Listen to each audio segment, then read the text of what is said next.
so anyways, to answer your question, I'm absolutely overwhelmed with amazement and gratitude about the response that my actions have received in the broader world. I can't believe it.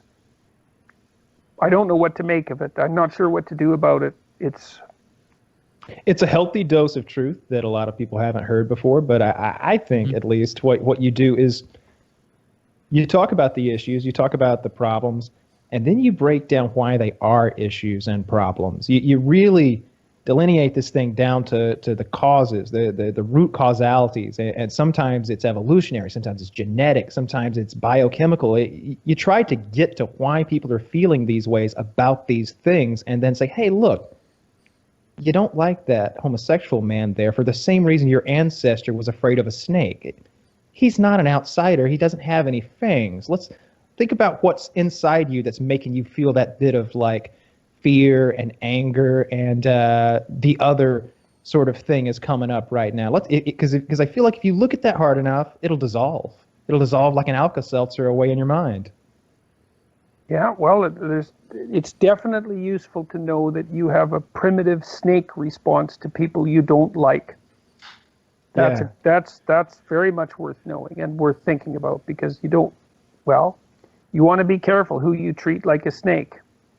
But especially because there are some people who are snakes. So you can go wrong in both directions. Kyle makes like right now the in America Muslim ban is a big topic, right? You know, they're saying people from Syria and whatever, Iraq, and a handful. I probably get them wrong.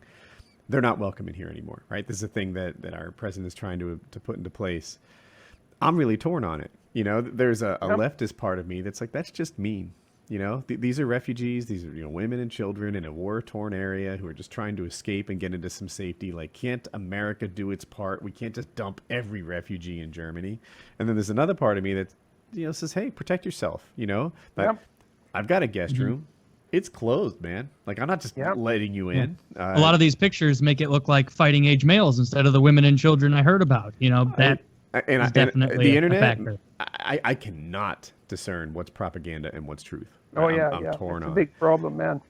And, I really find about Scandinavia. I've been trying to figure out what the hell's going on in Sweden, and I find it impossible to find credible information about Sweden. But you know what the most credible information on that, you can get all the info you want. If you'd like information that supports your viewpoint, it's all out there. That's right. Yeah. Because we've got kind of a global audience, and so we end up dealing with people occasionally in friendly little conversations from all around the world. And I was speaking to a guy from Sweden the other night, and we were all playing this video game where there are 4 of us, and we can all communicate while we play our game. And someone said to him, "How do you feel about Sweden? Haven't the Muslims taken over?"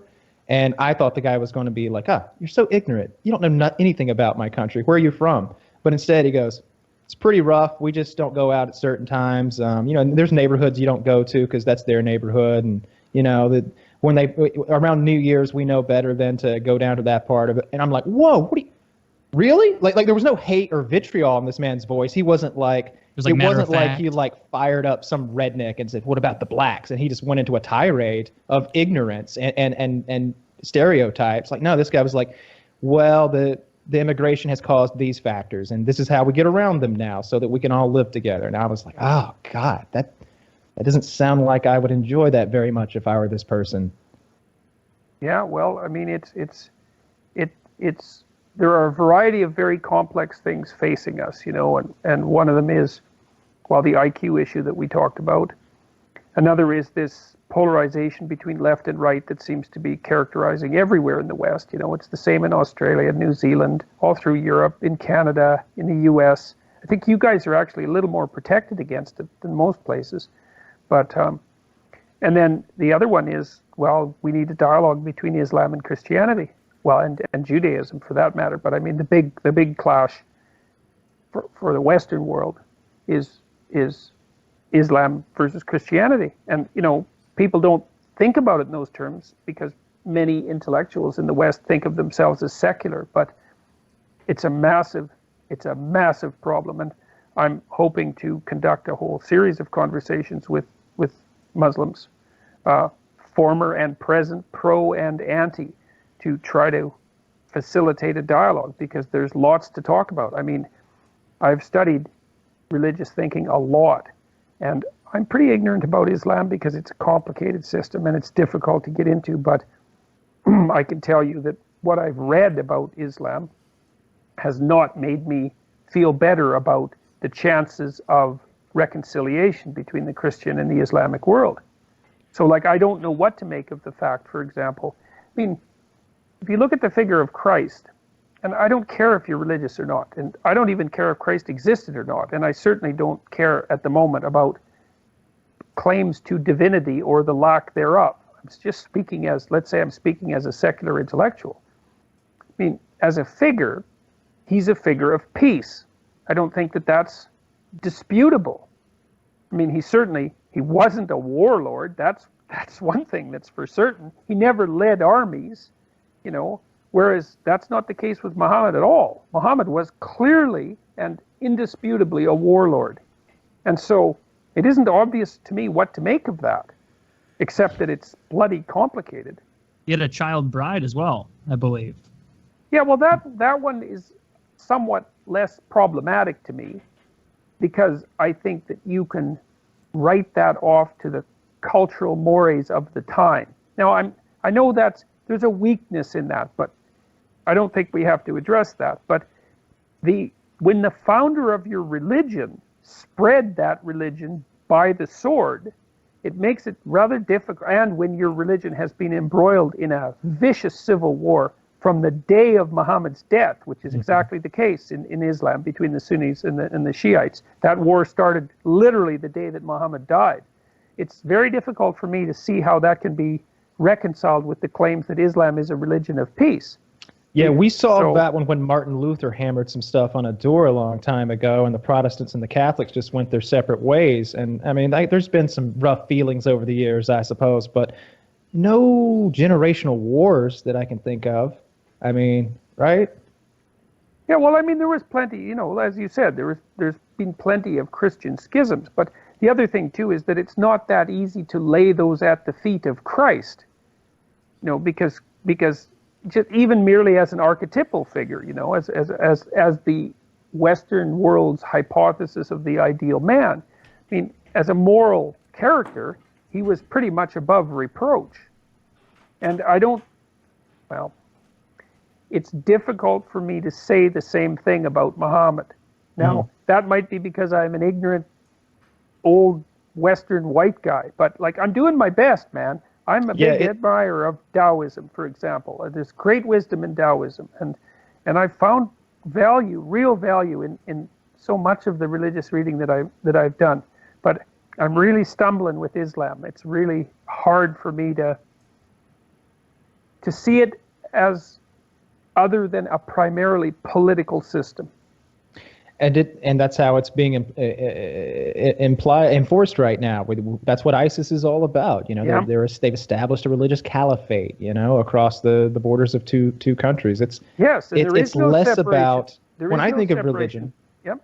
Sorry. When I think of like the Christian religion, how it's applied here in my home state of Georgia, you know, it's when we go to church and we tithe, that has very little to do with politics at all. There's this huge, massive separation between religion and politics for the most part in the U.S.